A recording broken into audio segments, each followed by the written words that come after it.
Deus usa a capacidade e habilidade para a gente gerar dinheiro e multiplicar, transbordar, prosperar. Né? Então tem gente que tem muito essa mentalidade, não, se tudo der errado eu faço uma dívida. Se tudo der errado eu parcelo no cartão, eu pego meu limite, eu peço pro meu tio, eu peço pra um agiota. Não faz muito sentido isso, não é muito inteligente, né? Educação financeira é para todo mundo. E aí a dica que o Ricardo deu é a seguinte: abre a torneira, feche o ralo e diminua o seu nível por 5 anos. Abrir a torneira tem a ver com o quê? Tem que entrar mais dinheiro. O que eu posso fazer para entrar mais dinheiro? Abre a torneira, quer dizer o quê? Faz entrar mais dinheiro. Segunda coisa, fecha o ralo, para de ficar gastando. Então não adianta eu ganhar dinheiro pra caramba e saber investir, mas não saber usar e gastar com ostentação o tempo todo. Por outro lado, não aguenta eu não ser ostentador e saber investir, mas ser braço curto pra trabalhar. Por outro lado, não adianta eu trabalhar pra caramba e gastar pouco, mas não saber multiplicar meu dinheiro. A inflação vai comer tudo que eu ganho. Perfeito. Então, é um negócio trino, né? E essa é a habilidade que a gente tem que ter. O que é educação financeira, pessoal? O Duda é um canal de educação financeira. Que peste é essa? É o quê? Faria Lima? É Wall Street? Também. Mas eu gosto de simplificar tudo, tá? Educação financeira tem a ver com você ser inteligente com relação ao dinheiro. Porque tem gente que é o melhor arquiteto do mundo, é o melhor engenheiro, é o melhor artista, é o melhor jogador de futebol, mas para dinheiro é uma desgraça. Então, educação financeira eu coloco como um tripé. Você ter habilidade e inteligência para ganhar dinheiro, você ter habilidade e inteligência para usar esse dinheiro e você ter habilidade e inteligência para multiplicar esse dinheiro. Muito bom. Então, isso é educação financeira. O que é educação financeira, Duda? É eu manjar de bolsa de valores? Também. Mas principalmente você saber ganhar dinheiro por meio de trabalho e renda extra, principalmente aqui no Brasil, que a média salarial é minúscula, é baixa. Cara, você tem que fazer outra coisa. Por quê? Porque eu já tô te falando, tenha mais fonte de renda. Só o teu salário, ok. Só de estar empregado já é uma bênção. Antes eu achava que renda extra é coisa pra gente que quer mudar de vida e sair da pobreza. Hoje eu entendo que nenhum multimilionário tem uma fonte de renda só. Então, desde adolescente eu sempre entendi que quanto mais eu trabalhar, mais dinheiro eu ia ter. Né? E se você vai na Bíblia, na tradução linguagem de hoje, aquela passagem lá de Eclesiastes, né, que fala, né? Empregue o seu dinheiro em vários lugares e tal.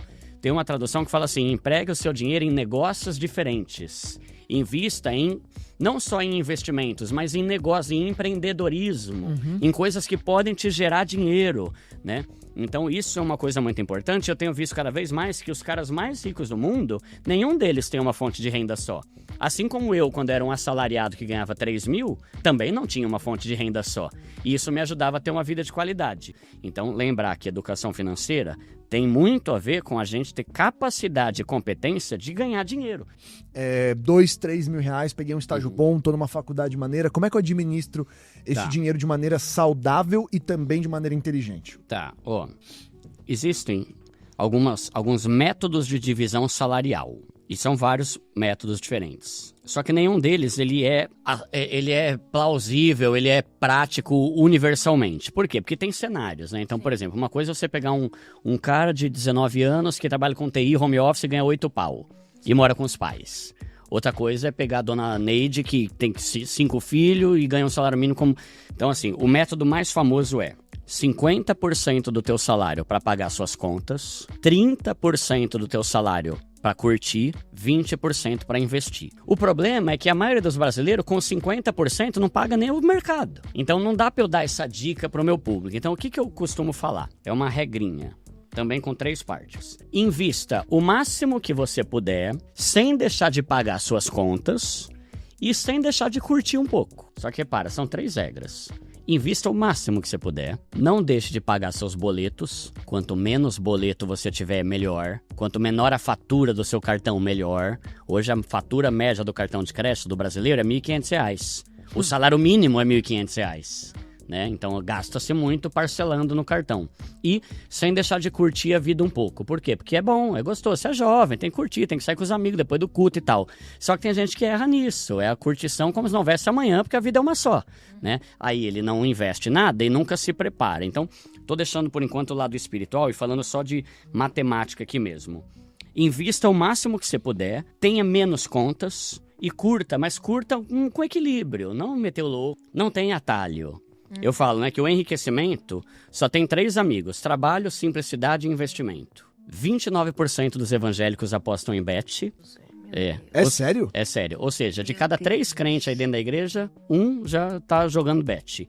E desses evangélicos, uma grande parte, agora não vou lembrar o percentual, mas uma grande parte aposta todo dia. Não é tipo assim, eu já apostei uma vez, não, todo dia aposta no bet. Né? Então, assim, é um negócio que é falta de inteligência, né? É um jogo de sorte, que na verdade não devia chamar jogo de sorte, é jogo de azar, né? Porque é que nem Mega Sena, você tem uma chance em 50 milhões. É mais fácil você ser atingido 3 vezes por um raio do que ganhar da Mega Sena, né? Então, é um negócio absurdo, tira dinheiro, tem a ver com o desespero para ganhar dinheiro rápido, que a Bíblia fala que é tolice, né? Então a gente tem que tomar cuidado com isso. Agora, pensando nos mais jovens aí, Duda, eu tenho 17, 18, até 25 anos. Que dica que você me daria? A dica que eu daria é: estude sobre educação financeira. Por quê? Eu gosto até da introdução do The Chosen, né? Que é um peixinho indo na contramão de um monte de peixinho que tá indo pra lá, o outro tá voltando, né? Assim é a nossa vida em vários aspectos, né? No cristianismo e tal. E na inteligência. Por quê? Porque todo sistema conspira para que a gente seja todo ferrado, tá? Tudo, é o que você falou. Todos os times do campeonato eram patrocinados por alguma bet. Todos, Toda camiseta, todo canal que você liga é bet. Todo influenciador que você segue é bet. Esses dias eu tava gravando um story, que eu tava de ônibus indo pra Paulista, gravar um podcast. Aí eu reparei que no ônibus público tinha um cartaz de bet atrás de todos os bancos do ônibus. Aí o peão, que acorda 5 horas da manhã pra ir trabalhar e ganhar um salário mínimo, ele vê aquela desgraça, vou dar o QR Code aqui agora, é a hora da minha sorte. Perde metade do salário. Então, assim, tudo conspira pra que a gente seja lascado. E se a gente não assumir as rédeas e começar a falar, eu não vou ser um ignorante, eu vou entender que eu tenho que estudar, eu tenho que aprender a ganhar dinheiro, eu tenho que ser inteligente pra usar, eu tenho que saber multiplicar meu dinheiro, eu vou falar...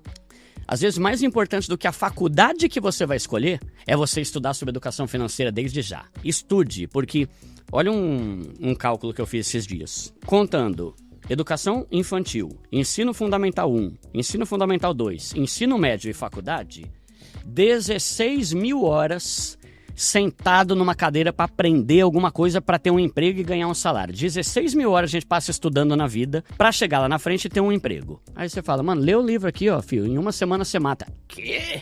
200 páginas? Você é louco. Assiste esse vídeo aqui, filho, aulão de educação financeira, meia hora. 30 minutos? Você tá maluco. Cara, então você merece ser lascado. Porque você passa 10 horas, né? Você passa 10 horas por semana assistindo o jogo do Corinthians, você passa 12 horas por semana assistindo Dorama, você fica assistindo Big Brother e A Fazenda, mas na hora de assistir um negócio que vai te ensinar a multiplicar o seu dinheiro, você acha que não é? Então você merece, cara. Dá só uma janela aqui, aproveitando, o que é uma reserva de emergência na prática, pra quem tá ouvindo? Ótimo, vamos lá. Reserva de emergência, eu gosto de fazer uma ilustração. Pensa num jogo de futebol. Reserva. O que é o reserva? É o cara que tá lá, mas não tá no campo. Ele só vai entrar se der ruim. Se alguém der uma joelhada nas costas do Neymar, que nem aconteceu uma vez lá, né? Aí lascou, né? Reserva é aquilo que está reservado. E emergência é aquilo que é emergencial. Reserva de emergência é um dinheiro que você deixa guardado para ser usado em situações de emergência.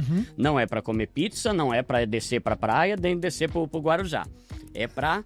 Deu ruim. Caramba, deu ruim, velho. Quebrou a geladeira, furou o pneu, estourou a bateria do carro. Isso é uma emergência.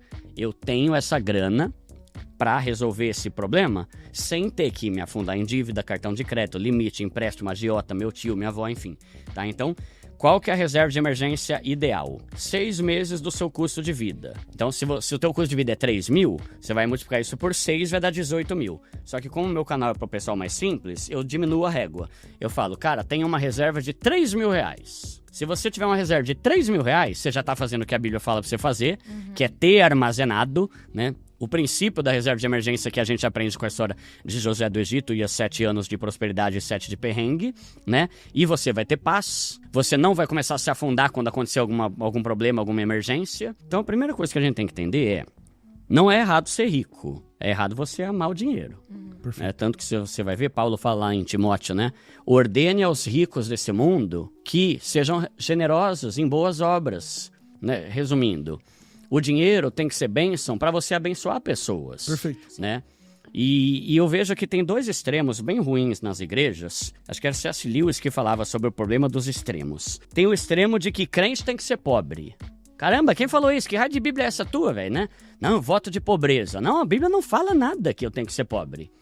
E tem o outro extremo errado que fala que se você não é rico, você é maldito. Né? Que é a teologia da prosperidade distorcida e tal, né? Que é o exemplo dos amigos de Jó. Quando ele era rico, nossa, você é o cara, hein, Jó? Glória a Deus. Ah, ele perdeu tudo sem ter feito nada de errado. Nossa, você tá amaldiçoado, hein? Nossa, aí, né?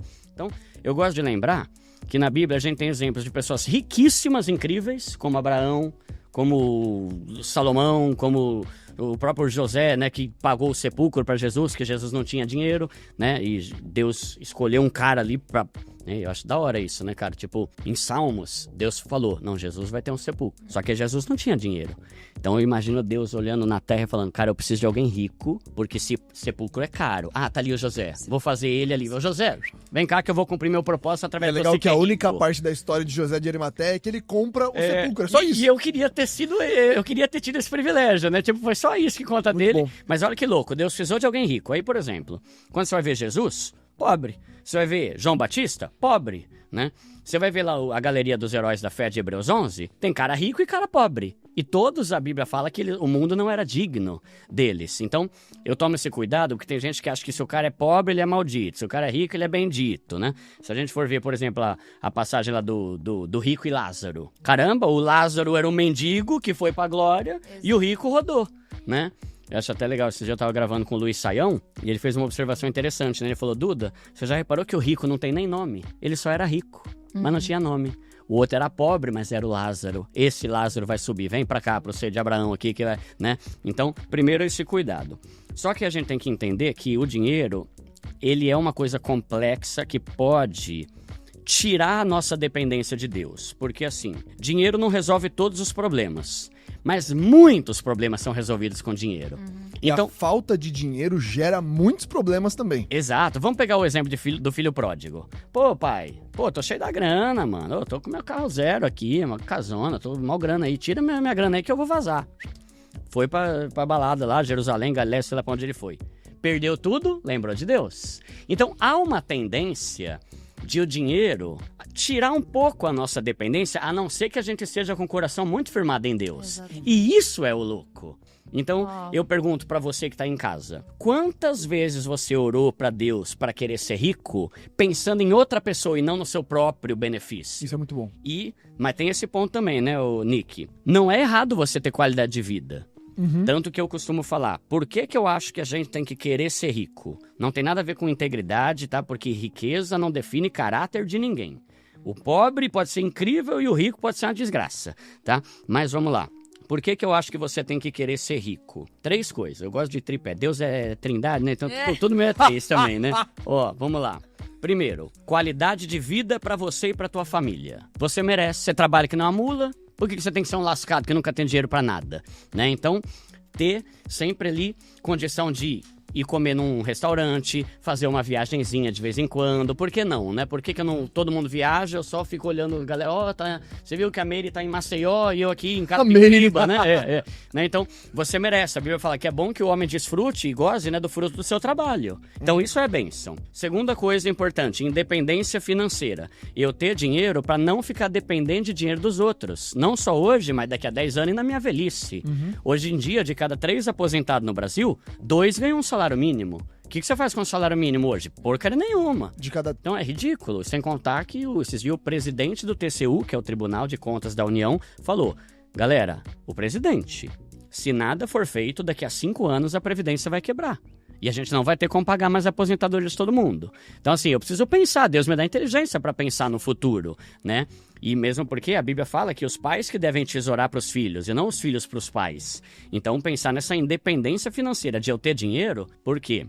Eu tenho uma reserva de emergência, eu tenho uma grana investida. Tem gente que acha que isso é falta de confiança em Deus. Esses dias eu estava dando uma palestra num evento para missionário lá no sertão do Piauí. Aí o pessoal falou, Duda, você não acha que esse papo de ter dinheiro reservado é uma falta de confiança? Eu falei, não, eu acho que é uma declaração de obediência. Perfeito. Porque a Bíblia fala que o sábio tem sempre dinheiro e azeite, né, mantimento, depende da tradução, armazenado em casa. Mas o tolo devora tudo que ganha.